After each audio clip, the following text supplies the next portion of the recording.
যাবা, রিমান্ডে যাবা, ফাঁসির মঞ্চে যাবা, কিন্তু বাতিলের সামনে মাথা নত করবা না। আল্লাহকে হাত তুলে দেখা।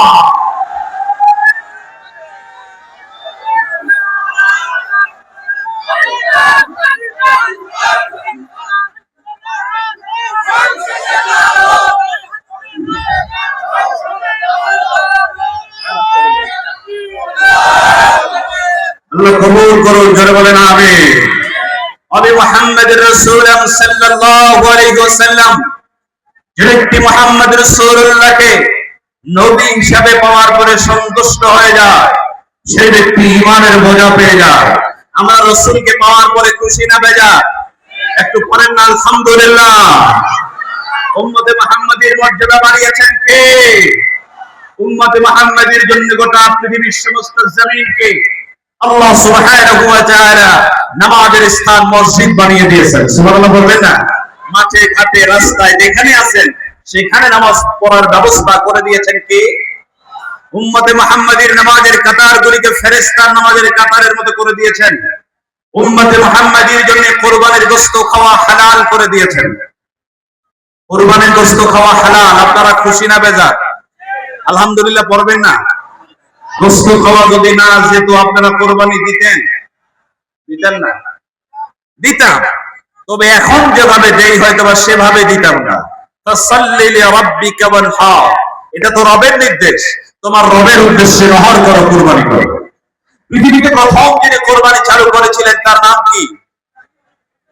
One Times of Tafsir class. এই মুহূর্তে আপনাদের একটা কোরআনের ক্লাস শুরু হচ্ছে, আপনারা একটা আওয়াজ দেবেন। খায়রুকুম মান তাআল্লামাল কুরআন ওয়া আল্লামা। এই পৃথিবীতে শ্রেষ্ঠ মানুষ হলো তারা যারা কোরআন শেখায় এবং শেখে। যিনি কথা বলবেন তিনি টিচার, যারা শুনবেন তারা স্টুডেন্ট। যারা কোরআনের ছাত্র হয়ে এখানে এসেছেন, রহমতের ফেরেশতা দাঁড়িয়ে দাঁড়িয়ে আপনাদের জন্য মাগফিরাতের দোয়া করছে। সুবহানাল্লাহ বলতে ইচ্ছা করে না? তাহলে পৃথিবীতে প্রথম যিনি কুরবানি চালু করেছেন তার নাম কি? হয় না? আল্লাহ রাব্বুল আলামিন বলেন ওয়াতলু আলাইহিম নাবা ইবনাই আদম বিল হাক্কি ইদ ফাররাকা কুরবানান فتقبل من أحدهما ولم يتقبل من الآخر قال لأقتلنك قال إنما يتقبل الله من المتقين।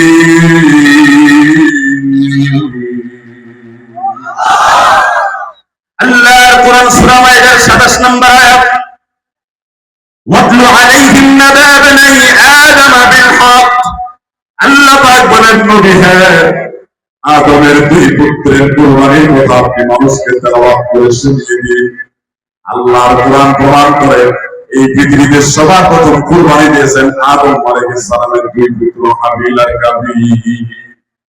কি নাম? আওয়াজ করে বলেন কি নাম?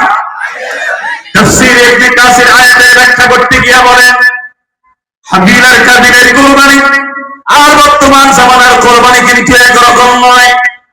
আগের জামানায় কুরবানির বস্তুতে পাহাড়ের উপরে রেখে আসা হতো, যার কুরবানিটা কবুল হতো আসমান থেকে আগুন এসে তার কুরবানিকে জ্বালিয়ে ভস্ম করে দেওয়া হতো।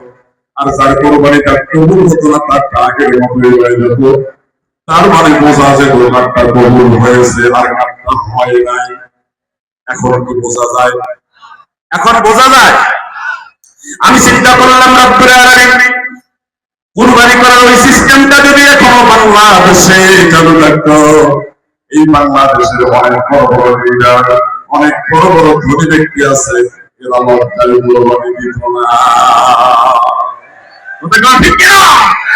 কারণ সুদের টাকা আছে নাকি নাই? অবশ্য আপনাদের এলাকায় সুদ চলে না। কি বলে এদিকে আছে? ঘুষের টাকা আছে না নাই? শ্রাবণের টাকা মেরে হজে যায় এরকম নেতা আছে না? আবার গেলাম ধরে দেওয়া করে আমরা জীবনে অনেক টাকা মেরেছি, এবারের জন্য মাফ করে দাও। আল্লাহ কিরে বাংলা তুই টাকা মারে বাংলাদেশের আর মাফ চাই সৌদি আরবে। কথা কয় না? টাকা মারছে কোথায়? টাকা মারে বাংলাদেশে, মাফ চাই সৌদি আরবে। অমিয়া তুমি তো জানো এটা হক করে বাদ বান্দার হক। আগে বান্দার কাছে মাফ চাওয়া লাগবে, এরপরে আল্লাহর কাছে মাফ চাওয়া লাগবে, না হলে আল্লাহ মাফ করবে না। এই বাংলাদেশে অনেক হাজী সাহেবকে আমি দেখেছি 3 বার থেকে 5 বার পর্যন্ত হজ করেছে। 5ম বারে হজ থেকে আসার পরে তার যত জমি আছে সব জমিগুলি তার ছেলেদেরকে লিখে দেয়, আর মেয়ে যারা আছে মেয়েদেরকে শুধু দোয়া দেয়। রাগ করতেছেন নাকি আপনারা? আমি একটু ঠোঁট কাটা হক কথা বলতে পছন্দ করি, আপনারা কি রাগ করবেন? রাগ করলেও আমি বলবো, কারণ আমি হক জানার পরে যদি বলতে না পারি, আমার চাইতে বড় জালেম আর কেউ হতে পারে না। ঠিক কিনা? অনেক মসজিদের ইমামকে আমি দেখেছি সুদের বিরুদ্ধে ওয়াজ করে না। আমি বললাম কেন? বলে হুজুর আমার সভাপতি নিজে সুদ খায়। এরকম সভাপতি বাংলাদেশে আছে না নাই? ঘুষের ওয়াজ করে না, কারণ সেক্রেটারি ঘুষের টাকা দিয়ে বিল্ডিং বানিয়েছে। শুধু মাটির নিচের ওয়াজ করে কাঁদো বাবা কাঁদো। আমি বলেছি ইমাম সাহেব, এই পৃথিবীতে যারাই হকের উপরে অটল থেকেছে তাদের ইজ্জত এবং রিজিক আল্লাহ বৃদ্ধি করে দিয়েছেন। ঠিক কিনা? আমরা দেখেছি যুবকদের আইডল মিজানুর রহমান আজহারি, উনি যখন মালয়েশিয়াতে গেলেন, নীলফামারীতে মাহফিল করলেন, 10 লাখ লোক হলো, তাকে বাধা দিয়ে মালয়েশিয়াতে পাঠানো হলো। 7 বছর পরে বাংলাদেশে আসলেন, বাধা দেওয়ার কারণে 1 বছর লোক হয়েছে 10 লাখ, পরের বারে লোক হয়েছে 20 লাখ। কথা ঠিক কিনা? গোটা পৃথিবীতে যিনি 50 বছর কোরআনের তাফসীর করে বেরোলেন, তার নামে উল্টো পাল্টা কথা বলে মানুষের মন থেকে মুছে দেওয়ার চেষ্টা করেছ, তাকে ফাঁসির ওয়ার্ডার দিয়েছ, কিন্তু মানুষের মন থেকে মুছতে পারো নাই। গোটা পৃথিবীতে আল্লাহ মাসাইদের জন্য জানাজা হয়েছে। সুতরাং হকের উপরে অটল থাকলে মানুষের অন্তরে ভালোবাসা তৈরি করে দেন কে? রিজিকের ভয় করো কেন? রয়্যাল বেঙ্গল টাইগার কোথায় থাকে? আমি গত মাসে থাইল্যান্ডে গিয়েছিলাম একটা সেমিনারে। থাইল্যান্ডের চিড়িয়াখানায় আমি দেখলাম বাংলাদেশি রয়্যাল বেঙ্গল টাইগার। মনে মনে চিন্তা করলাম, আমি প্রাউড ফিল করলাম নিজেকে যে আমার দেশের একটা প্রাণী অন্তত থাইল্যান্ডে পাওয়া গেল। রয়্যাল বেঙ্গল টাইগার আগামীকাল সকালবেলা ব্রেকফাস্ট করবে, নাস্তা করবে। কি দিয়ে নাস্তা করবে? রুটি পরোটা? হরিণ দিয়ে। কি দিয়ে করে বলেন তো? মহিলা ব্যান্ডেলে জায়গা হচ্ছে না, একটু চাপাচাপি করে বসেন, তবে কথা ছাড়া। কারণ 3 জন মহিলা যদি এক জায়গায় হয়, 1 জন বক্তা 2 জন শ্রোতা। তো আপনাদের পঞ্চগড়ের মহিলারা মা বোনেরা খুব ভালো আমি জানি, আপনাদের জায়গা যেহেতু হচ্ছে না, আপনারা কথা ছাড়া একটু এগিয়ে বসবেন, আরেকজন মা বোনকে বসার সুযোগ করে দিবেন। আল্লাহ তৌফিক দান করুন। জোরে বলেন আমিন। একটা হরিণ দিয়ে নাস্তা করবে। একটা হরিণের দাম কম যদি হয় তবুও 1 লক্ষ টাকা। ধরে কোন না? ঠিক না? আগামীকালকে সকালবেলা 1 লাখ টাকা দিয়ে নাস্তা করবে royal Bengal tiger. Royal Bengal টাইগারের তো ইসলামী ব্যাংকে অ্যাকাউন্ট আছে, সোনালী ব্যাংকে নাই, রূপালীতে তো আছে। কোনো অ্যাকাউন্ট নাই, কোনো ব্যাংক ব্যালেন্স নাই, কোনো খাদ্য গুদাম নাই। 1 লাখ টাকা দিয়ে নাস্তা করবে, আগের দিন কোনো টাকা নাই, ঘুমের ট্যাবলেট খেয়ে ঘুম পারা লাগে এরকম হয় না, অথচ পরের দিন 1 লাখের নাস্তার ব্যবস্থা যিনি করেন তার নাম কি? একটু জোরে বলেন না, তার নাম কি? আপনি কয় লাখ দিয়ে নাস্তা করেন? একটা নীল টিভি প্রতিদিন 3 টন খাবার খায়। আল্লাহু আকবার। এই পৃথিবীর সবচেয়ে বড় সাগর যেটা, এটার নাম কি? একটু কথা কন না, কি নাম? কেউ বলে আটলান্টিক, কেউ বলে প্রশান্ত। আর যারা বেশি চালাকেরা চুপ আছে, কি বইলে কি বিপদে পড়বে। প্রশান্ত মহাসাগর সবচেয়ে গভীরতম, এটার নাম কি? প্রশান্ত। If you want to fly from the Heathrow International Airport in London by the fastest passenger plane in the world is controlled to reach in Washington DC, the capital of the United States of America. আপনি যদি লন্ডনের Heathrow airport থেকে উড়াল দেন, পৃথিবীর সবচেয়ে দ্রুতগামী বিমান control, যেটা ঘন্টায় 1000 কিলোমিটার বেগে যায়, নর্থ আটলান্টিক, উত্তর আটলান্টিককে আড়াআড়ি ভাবে পাড়ি দেয়, লম্বায় না, যেতে সময় লাগে 4 ঘন্টা। মানে উত্তর আটলান্টিক আড়াআড়ি ভাবে অন্তত 4000 কিলোমিটার। আল্লাহু আকবার বলবেন না? আটলান্টিকের তলদেশে, প্রশান্ত মহাসাগরের তলদেশে, আর বাংলাদেশের বঙ্গোপসাগরের জলরাশির ভিতরে আল্লাহ রাব্বুল আলামিন 1টা 2টা নয়, শুধুমাত্র 5 জাতীয় প্রাণী বানিয়েছেন 9500 প্রকার। কয় হাজার? মানুষের জিহ্বার ভিতরে আল্লাহ রাব্বুল আলামিন এত বেশি টেস্ট বার দিয়েছেন, একটা মানুষ তার জিহ্বা দিয়া 10,000 প্রকারের স্বাদ গ্রহণ করতে পারে। আল্লাহু আকবার। একই সামনে রুই মাছ, পাবদা মাছ, ইলিশ মাছ, তোমার বন্ধু তোমার চোখ বেঁধে দিয়ে ইলিশ মাছের একটা টুকরো তোমার জিহ্বার মধ্যে দিয়েছে, আর বলে দিয়েছে বন্ধু এটা আমার পুকুরের বেশি রুই মাছ, কিন্তু দিয়েছে কোন মাছ? ইলিশ মাছ। কথা বলে না, কোন মাছ? তোমার জিহ্বা তোমার ব্রেনকে সিগন্যাল দিয়ে জানায় দিলে তোর বন্ধু মিথ্যা কথা বলেছে, এটা কিন্তু রুই না, এটা চাপ করে কাটি। আল্লাহু আকবার। আটলান্টিকের তলদেশে, প্রশান্ত মহাসাগরের তলদেশে, শৈবালের সাথে লাগানো, প্রবালের সাথে লাগানো এমন সত্য সত্য কিছু পোকা আল্লাহ তৈরি করেছেন যেগুলি খালি চোখে দেখা যায় না, মাইক্রোস্কোপ যন্ত্র দিয়ে দেখা লাগে। ওই পোকাগুলিও কিন্তু খাওয়া দাওয়া করে নাকি করে না?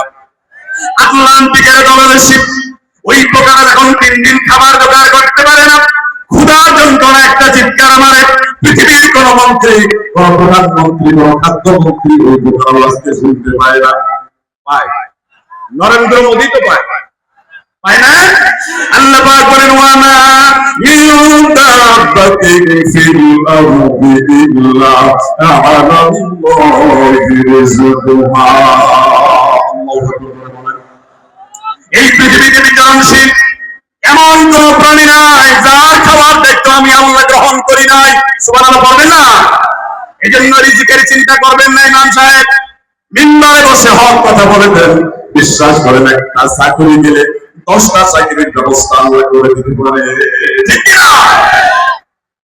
সম্মানিত ভাইরা আমার, উম্মতে মুহাম্মাদের স্পেশাল বৈশিষ্ট্য হবে তারা যখন কোন কাজ শুরু করবে আল্লাহর নামে বিসমিল্লাহ দিয়ে শুরু করবে, কারণ এই কাজে বিসমিল্লাহ আছে, ওই কাজে সাহায্য আছে। আজকে থেকে আমরা নিয়ত করব প্রতিটি কাজ বিসমিল্লাহ দিয়ে শুরু করব। রাজি আছেন? কথা বলেন না কেন? রাজি আছেন? তাহলে আমার সাথে সবাই বলেন, খাবার শুরুতে কি করবেন? কাজের শুরুতে কি করবেন? বিড়ি শুরুতে কি করবেন? হ্যাঁ, আপনাদের এলাকায় বিড়ি খোর আছে? কে কে বিড়ি খান হাত তুলে তো দেখি। সব আল্লাহর ওলি একজন পাওয়া গেছে। এত মানুষ একজন বিড়ি খান, বাকিরা কি সব আল্লাহর ওলি? এলাকার দোকান চলে গেলে আপনি যদি মদ খাবার শুরুতে বিসমিল্লাহ পড়েন আপনি আল্লাহর সাথে কুফরি করবেন। মুসলিম শরীফের হাদিস, বিসমিল্লাহর কত পাওয়ার। আল্লাহর নবী বলেন কোন মানুষ যখন বাড়ি থেকে বের হয়, আপনি পবিত্র হয়ে যাবেন, আপনি ঠাকুরগাঁয়ে যাবেন, আপনি দিনাজপুরে যাবেন, আপনি ঢাকাতে যাবেন, আপনি চট্টগ্রামে যাবেন, আপনি যখন বাড়ি থেকে বের হবেন, বের হওয়ার সময়গুলি আপনি করতে পারেন বিসমিল্লাহি তাওয়াক্কালতু আলাল্লাহ লা হাওলা ওয়ালা কুওয়াতা ইল্লা বিল্লাহ। বিশ্বনবী বলেন এই দোয়াটা পড়ে কোন মানুষ যখন বাড়ি থেকে বের হয় ও যতদিন পর্যন্ত আমার বাড়িতে ফিরে আসবে না ততদিন পর্যন্ত আল্লাহ রাব্বুল আলামিনের কুদরত তাকে হেফাজত করবে। সুবহানাল্লাহ। তাহলে বিসমিল্লাহর দাম আছে নাকি নাই? অথচ এই বিসমিল্লাহকে কেটে বাংলাদেশ থেকে বাদ দিতে চেয়েছিল। আমরা বলেছি যারা আল্লাহর নামকে মুছে দিতে চেয়েছে ওদেরকে আল্লাহ মুছে দিয়েছেন। সবার প্রথম কোরআনের আওয়াজকে বন্ধ করতে চেয়েছিল আবু জাহেল, সেটার পার্লামেন্টে আইন চালু করেছিল লা তাসমাউ লিহাযাল কোরআন, খবরদার কোরআন শুনতে যেও না। আবু জাহেল মানুষকে কোরআন শুনতে বাধা দেওয়ার কারণে টেকনাফ থেকে শুরু করে তেতুলিয়া পর্যন্ত খুঁজে খুঁজে দেখলাম, একটা মানুষও খুঁজে পেলাম না যে আদর করে তার ছেলের নাম রেখেছে আবু জাহেল। আপনাদের এদিকে মনে হয় আছে? চাঁপাইনবাবগঞ্জে ওয়াজ করতে গেলাম, ওয়াজের পরে একজন বলে হুজুর একটু দোয়া করে দেন, আমার নাম কিন্তু জিবরাইল। কি নাম? আরেকজন এসে বলে হুজুর আমার নাম মিকাইল। মনে মনে ভয় পেয়ে গেলাম, আল্লাহ কোন এলাকায় আসছি না জানি আবার আজরাইল আসে। আবু জাহেল নাম রাখা তো দূরের কথা, নাম দিতে পর্যন্ত পৃথিবীর মানুষ ঘৃণা করে। একটাই কারণ, সে কোরআনের বিরোধিতা করেছে, ইসলামের বিরোধিতা করেছে। আমরা বলতে চাই আবু জাহেলের পথ অনুসরণ করেই বাংলাদেশের 17 বছর ধরে যারা কোরআনের মাহফিল বন্ধ করেছে, আল্লাহ ওদেরকে ধরে ধরে ফাঁসির মঞ্চে ঝুলিয়েছে।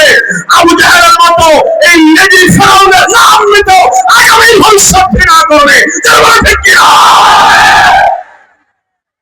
সম্মানিত ভাইরা আমার, প্রত্যেকটা কাজ যখন শেষ হবে শুকরিয়া আদায় করতে হবে কার? কাউকে কোনো কথা দিলে কারণ এখান থেকে বাড়ি যেতে পারবেন নাকি পারবেন না তার কোনো গ্যারান্টি আছে? আশ্চর্যজনক কোন জিনিস দেখলে সুবহানাল্লাহ কি বলবেন? আমরা পড়ি ও বাবা গইটা কি দেখলাম। আর যারা বেশি মডার্ন, ও মাই গড, কথা কয় না কিছু আছে না? মুসলমানদের জন্য গড বলা জায়েজ কেন না? কারণ হলো গড গডেস, ঈশ্বর ঈশ্বরী, ভগবান ভগবতী, প্রত্যেকটার স্ত্রীলিঙ্গ আছে। আল্লাহ পাক বলেন কুল হুয়াল্লাহু আহাদ, হে রাসূল আপনি বলেন আল্লাহ এক এবং একক। ধরে গো ঠিক কি না? লাহুল আসমাউল হুসনা ফাদউ বিহা, তার ভালো ভালো নাম আছে, ওই নাম দিয়ে তোমরা আল্লাহকে ডাকো। সুবহানাল্লাহ।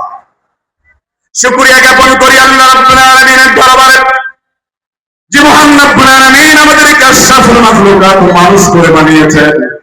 আপনারা একটু আমাকে জবাব দেন, মানুষের মর্যাদা বেশি না গরুর মর্যাদা বেশি? সবারই মর্যাদা মনে হয় গরুর চাইতে কম আছে অনেকে। আওয়াজ দেন, মানুষের মর্যাদা বেশি না গরুর মর্যাদা বেশি? মানুষের মর্যাদা বেশি না হাতির মর্যাদা বেশি? মানুষের শক্তি বেশি নাকি হাতির শক্তি বেশি? বুঝা কর। কেউ বলে মানুষ, কেউ বলে হাতি, কিন্তু সবাই কিছু অনেকে কিছু বলে না। আমি রাজশাহী থেকে ওয়াজ করে দিনাজপুরে যাচ্ছিলাম। দিনাজপুর শহরে ঢোকার আগে দূর থেকে লক্ষ্য করে দেখলাম রাস্তার বিধে অন্তত 3 টন একটা হাতি দাঁড়িয়ে আছে। দূর থেকে লক্ষ্য করে দেখলাম একটা একটা করে গাড়ি যায়, ওই হাতি দিয়ে দাঁড় করানো হয়, আর কিছু হাতিয়া তোফা নেয়, মানে হাতি দিয়ে টাকা তোলে। আপনারা দেখছেন? আমার গাড়িটা যখন হাতির সামনে গেল, গাড়ি স্টপ করে দেওয়া হলো। হাতি সিটটা আস্তে করে পেঁচাইয়া জানালার সামনে দিয়ে গেল। আমার ড্রাইভার 20 টাকার একটা নোট বের করে হাতির সুরের উপরে দিয়েছে। 20 টাকার নোট দেখার সঙ্গে সঙ্গে সটকনা মারছে, নেয় না। আমি চিন্তা করলাম টাকা নেয় না কেন? লক্ষ্য করে দেখলাম হাতির উপরে ছোট্ট একটা মানুষ বসে আছে। উপর থেকে আওয়াজ দেয়, হুজুর এত বড় হাতি 20 টাকার নোট পছন্দ হয় নাই। আমি বললাম এই মেয়ে হাতিকে 20 টাকার নোট ছেড়ে নাকি ওকে ঢাকা বিশ্ববিদ্যালয়ে পড়ছে? কথা কয় না কেন? মনে মনে চিন্তা করলাম না না, কাজটা কিন্তু হাতির নয়, বরং সিগন্যাল হচ্ছে উপর থেকে। কথা কন নাকি ঠিক না? আপনাদের হাসির খোরাক দেয় না, এখানে আমাদের জন্য শিক্ষা আছে। কিন্তু আমি অবাক দৃষ্টিতে তাকিয়ে দেখলাম আমার সামনে যে হাতি দাঁড়িয়ে আছে, ওই হাতির ওজন হবে অন্তত 3 টন।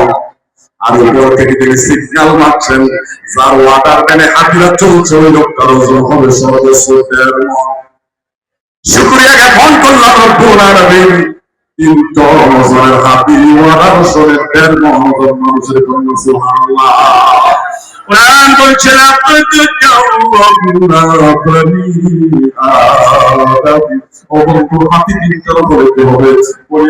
সম্মানকে আল্লাহ বৃদ্ধি করে দিয়েছেন, বিবেক দিয়েছেন, প্রজ্ঞা দিয়েছেন, হিকমা দিয়েছেন, ভালো মন্দ বোঝার অ্যাবিলিটি দিয়েছেন। জোরে কোন না কেন ঠিক না? এই পৃথিবীতে অনেক প্রাণী আছে যারা মানুষের চাইতে পড়ালেখা ছাড়াই অনেক বুদ্ধিমান। যেমন বাবুই পাখি, চেনেন আপনারা? ইঞ্জিনিয়ারিং টেকনোলজি আল্লাহ পাক তার মাথার মধ্যে অটোমেটিক্যালি দিয়েছেন। বাবুই পাখি যে ঘর বানায়, আপনি বানানো তো দূরের কথা, ঠিক মতো খুলতেও পারবেন না। বাবুই পাখি যে বাড়িটা বানায়, তার বাড়ির মধ্যে 2টা রুম পাওয়া যায়। একটা হলো বেডরুম আর একটা ড্রয়িং রুম। বেডরুম আছে, ড্রয়িং রুম আছে, শুধু বাথরুম নাই। রাত্রি 12টার পরে বাবুই পাখি তার স্ত্রীকে নিয়ে ঘুমিয়ে আছে, রোমান্স করছে। স্ত্রীর একেবারে স্বামী গো, অন্ধকারের ভিতরে তো কিছুই দেখা যায় না, একটু ডিম লাইটের ব্যবস্থা করা যায় কিনা। এবার বাবুই পাখির অন্তরে স্ত্রীর ভালোবাসা আছে না নাই? আমাদের অন্তরে আছে না নাই? বিয়ে করে না হে কয় আছে। আপনারা বউকে ভালোবাসেন তো? কথা কয় না, বউকে ভালোবাসেন না? কারণ বউকে ভালোবাসলে সওয়াব আছে না নাই? মাঝে মধ্যে বলবেন আই লাভ ইউ ওয়াজআলা বাইনাকুম মাওয়াদ্দাতাও ওয়া রাহমা। সুবহানাল্লাহ। এই ভালোবাসা আসে কার পক্ষ থেকে? আল্লাহর পক্ষ থেকে। বাবুই পাখি ঘর থেকে লাফ দিয়ে জমিনে নেমেছে। অপেক্ষা করছি কোন জোনাকি পোকা পাওয়া যায় কিনা। অপেক্ষা করতে করতে একটা জোনাকি পোকা যখন পেয়েছে, জোনাকি পোকাটারে কাপড় ধইরা তার ঘরের ভিতরে নিয়ে জোনাকি পোকার মুখটা তার ঘরের ভিতরে ঢুকায় দেয়, আর পেছন থেকে টিপ টিপ করে ধরে অটোমেটিক্যালি 3 লাইটের ব্যবস্থা হয়ে যায়।